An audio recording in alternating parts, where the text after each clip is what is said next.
जय हिंद साथियों। तो एसएससी जीडी कांस्टेबल में जो भी भर्ती होता है, भारत सरकार द्वारा एक बार रूल जारी किया जाता है, उनका गजट पत्र जारी किया जाता है। उसके बाद एसएससी उसी के अकॉर्डिंग अपना नोटिफिकेशन तैयार करती है और सब कुछ जो भी क्राइटेरिया होता है, एलिजिबिलिटी क्या कुछ होता है, एज लिमिट क्या कुछ होता है, तो इसी के अनुसार एसएससी अपना नोटिफिकेशन तैयार करके नोटिफिकेशन निकालती है।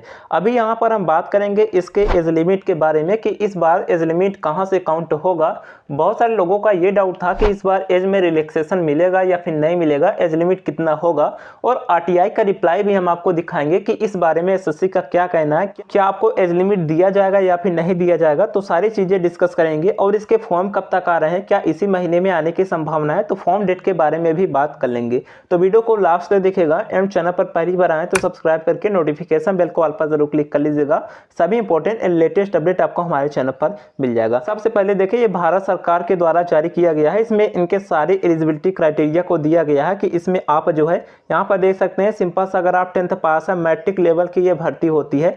नीचे सब कुछ दिया गया है। ये देखिए सरकार द्वारा जारी किया गया है, ना कि एसएससी द्वारा।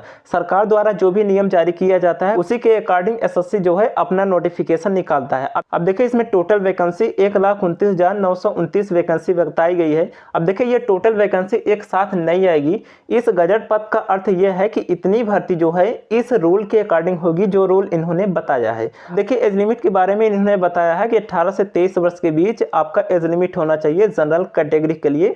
बाकी जो उनका छूट दिया जाता है वो अलग से रूल इसमें अप्लाई होगा। तो जनरल के लिए इन्होंने बताया है कि 18 से 23 साल। अब देखिए पिछली बार एज में छूट मिला था क्योंकि कोरोना के कारण वैकेंसी नहीं आई थी, तो पिछली बार रिलैक्सेशन मिला था। अब देखिए आरटीआई का रिप्लाई मैं आपको दिखा देता हूं कि इस बारे में आरटीआई का क्या कहना है। बाकी इसमें तो आपको पता होगा कि सिंपल सा 10th पास कैंडिडेट जो है वो अप्लाई कर सकते हैं।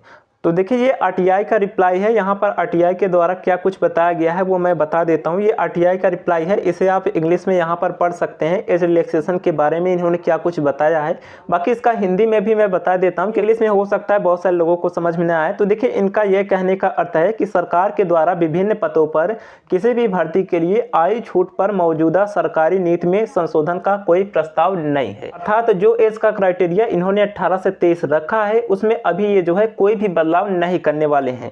और इसमें यह बताया गया है कि विभिन्न श्रेणी के अभ्यर्थियों को आयु सीमा में छूट के संबंध में समय समय पर निर्देश जारी किए गए हैं। सूचना दस्तावेज के रूप में इन निर्देशों का संकलन सार्वजनिक डोमेन उपलब्ध है। इसे आप डीओपी की वेबसाइट से देख सकते हैं। अर्थात इनके कहने का अर्थ यह है कि जो सरकार की नियमावली है उसी के अकॉर्डिंग भर्ती में जो है एज का क्राइटेरिया होगा। तो 18 से 23 साल जो है वो इसमें जनरल एज लिमिट का क्राइटेरिया होगा। अब देखिए अगर ये एज में छूट देते हैं, जैसे पहली बार इन्होंने छूट दिया था अगली वैकेंसी में, तो क्या होता है जब कोई भी वैकेंसी में एज को लेट का छूट दिया जाता है तो इनके द्वारा जो प्रस्ताव जारी होता है, जैसे सरकार के द्वारा जो गजट जारी हुआ है, जो पत्र अभी हमने आपको दिखाया, तो उसमें इनको संशोधन करना पड़ेगा क्योंकि वो तो ऑफिशियल जारी हो चुका है कि 18 से 23 साल हम इसमें जो है एज का क्राइटेरिया लेंगे। अगर इसमें भी अगर ये छूट देते हैं किसी कारणवश, जैसे पिछली बार का कारण था कोरोना, तो इस बार अगर वो छूट देंगे तो उसमें संशोधन इनको करना पड़ेगा और उस संशोधन को लेकर अभी इनके पास कोई भी प्रस्ताव नहीं है। साथ कहने का अर्थ यह है कि अभी जो एज में क्राइटेरिया है वो 18 से 23 साल ही रहेगा। अभी छूट का कोई भी प्रस्ताव नहीं है। छूट का कोई प्रस्ताव आता है तो सबसे पहले गजट में संशोधन किया जाएगा, अर्थात एक कोरिजेंडम जारी किया जाएगा कि हाँ इस कारण से ये नियमावली में हम संशोधन करते हैं, सभी अभ्यर्थियों को छूट दी जाए। जब अभी कोई संशोधन का प्रस्ताव नहीं है तो आप ये समझिए कि एज में रिलैक्सेशन नहीं मिल सकता। तो ये जनरल एज लिमिट का क्राइटेरिया रहेगा। बाकी आपको पता होगा कि ओबीसी एससी एसटी को 3 साल का छूट मिलता है, तो ओबीसी को 3 साल तो मिलेगा ही, बाकी यहाँ पर एससी एसटी को 5 साल मिलेगा। तो ओबीसी का जनरल एज लिमिट जो होता है वो 18 से 26 साल होता है। बाकी जो एससी एसटी होते हैं उनका जनरल एज लिमिट जो होता है वो 18 से 28 साल होता है। बाकी जनरल के लिए जो जनरल कैटेगरी में आते हैं उनका एज लिमिट 18 से 23 साल होगा। अब देखिए बहुत सारे लोग कहेंगे कि एज काउंट कहाँ से होगा, तो देखिए मैक्सिमम जो संभावना है एज काउंट होने की वो 1/1/2024 से काउंट होने की संभावना है। 1/1/2024 से आपके एज लिमिट काउंट हो सकते हैं 1 जनवरी 2024 से, क्योंकि वैकेंसी 2024 की है। इस बार जुलाई से बहुत ही कम संभावना है क्योंकि बहुत सारे ऐसे लोग हैं जो ये सोच रहे हैं कि अगर जुलाई से भी काउंट हो जाए फिर भी वो एज में आ सकते हैं, किंतु जुलाई से काउंट होने की संभावना बहुत ही कम है। इसलिए आप ये मान के चलिए कि आपका जो एज लिमिट काउंट होने की संभावना है वो 1 जनवरी 2024 से काउंट होने की संभावना है। अगर इस तक आप 18 साल के हो जाते हैं और 23 साल से ज़्यादा नहीं होते हैं तो आप इसमें फॉर्म अप्लाई कर पाएंगे। बाकी आगे का कोई अपडेट आएगा हम आपको इन्फॉर्म करते रहेंगे। अब यहाँ पर हम बात कर लेते हैं कि फॉर्म कब तक जारी होंगे।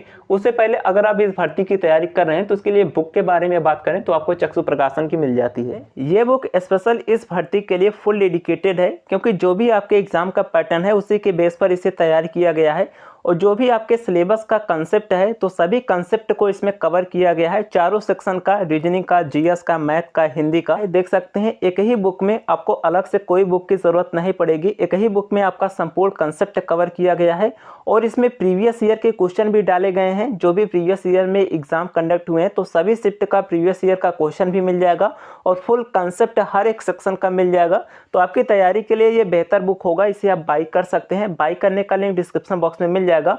और फ्रेंड्स इसका प्रैक्टिस सेट भी आता है जिसके जरिए आप अपने कॉन्फिडेंस को बूस्ट कर सकते हैं, आप अपने टाइम को मैनेज कर सकते हैं। तो ज़्यादा से ज़्यादा प्रैक्टिस करेंगे तो आपका कॉन्फिडेंस बूस्ट होगा। तो बुक एंड प्रैक्टिस सेट दोनों के जरिए आप अपने सिलेक्शन को निश्चित कर सकते हैं। इसे आप बाई कर लीजिएगा। बाई करने का लिंक आपको डिस्क्रिप्शन बॉक्स में मिल जाएगा। आप इसे अमेजॉन या फिर फ्लिपकार्ट से मंगा सकते हैं, उस पर क्लिक करके आप इसे ऑर्डर कर सकते हैं। तो यहाँ पर देखिए फॉर्म डेट के बारे में बात करें तो आपको पता होगा कि 24 नवंबर से इसके फॉर्म स्टार्ट हो जाएंगे। बाकी फ्रेंड्स पहले भी आ सकता है, क्योंकि अभी जो है कोई भी वैकेंसी के फॉर्म नहीं चल रहे थे और जो दिल्ली पुलिस में एमटीएस की वैकेंसी थी जिसके फॉर्म 10 अक्टूबर से आने वाले थे, ये वैकेंसी भी इन्होंने कैंसिल कर दी, इसके भी फॉर्म नहीं आए। तो हो सकता है कि थोड़ा सा जो है पहले आपके फॉर्म स्टार्ट हो सकते हैं। और देखिए प्रीवियस जितनी भी वैकेंसी एसएससी में पेंडिंग थी, चाहे एमटीएस से 2022 का रिजल्ट हो, फेज 11 का हो, तो सारी वैकेंसी अब ये क्लियर कर चुके हैं। सीजन मेंस का एग्जाम भी करा रहे हैं, तो ये सारी वैकेंसी जो पेंडिंग में थी उनका सब कुछ क्लियर हो चुका है। तो अब एसएससी जीडी वैकेंसी के फॉर्म बहुत ही जल्दी स्टार्ट हो जाएंगे। 24 नवंबर ऑफिशियल डेट है, तो आप ये मान के चलिए कि 24 नवंबर तक फॉर्म आएंगे। बाकी उससे पहले भी आ सकते हैं, ऐसी भी संभावना है और जब आएगा तो वो मैं आपको इन्फॉर्म करता रहूंगा। चलिए बाकी कोई डाउट आए कमेंट कर दीजिएगा। आप लोग अपनी तैयारी करते रहिए। बाकी स्ट्रेटेजी का वीडियो मैं ऑलरेडी बना चुका हूँ, कैसे आपको जीएस तैयार करना है, तो वो सब आप देख सकते हैं। उसका लिंक आपको डिस्क्रिप्शन बॉक्स में मिल जाएगा। चलिए मिलते हैं नेक्स्ट वीडियो में। वीडियो को लाइक कर दीजिएगा। तब तक के लिए जय हिंद।